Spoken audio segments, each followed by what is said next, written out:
Hey there, everyone. Today, we are diving into the fascinating history of Buckingham Palace, one of the most iconic and recognizable buildings in the world. But get this, it wasn't always the grand, crumbling palace we know today. Let's explore how it went from a crumbling building to a symbol of British royalty. First off, did you know that Buckingham Palace was originally built by and named after the Duke of Buckingham in around 1705? That's right. It was called Buckingham House back then. Fast forward to 1762, and George III bought it for his wife, Queen Charlotte. George IV then transformed it into the U-shaped palace we recognize today, but construction took a while, finishing after his death. Queen Victoria was the first monarch to call this place home. She made it even more special by adding the east wing, including the famous balcony we see today. But here's the interesting part. By the time King George V came around, the palace's facade was already crumbling due to London's poor air quality. Talk about a historical makeover.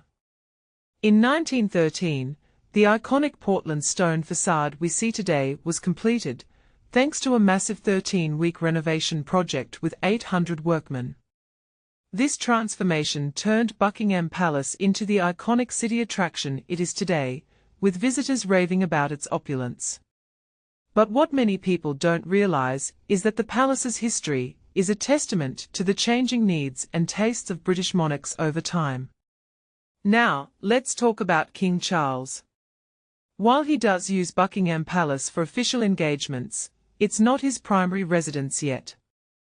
The palace is undergoing a massive £369 million renovation, and the final phase is in the North Wing, where the state apartments are located.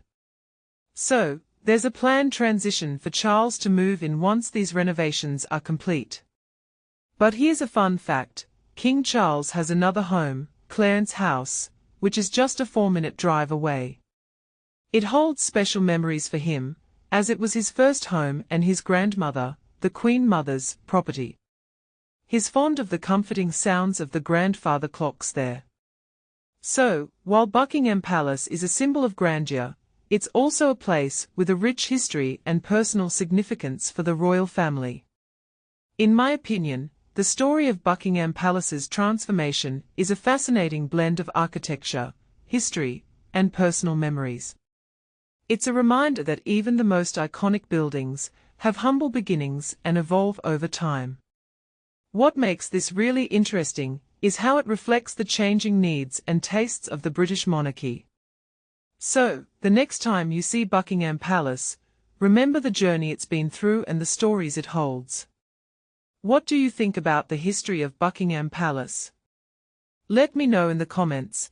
And don't forget to like and subscribe for more fascinating insights into the world of royalty and architecture. Until next time, keep exploring and learning.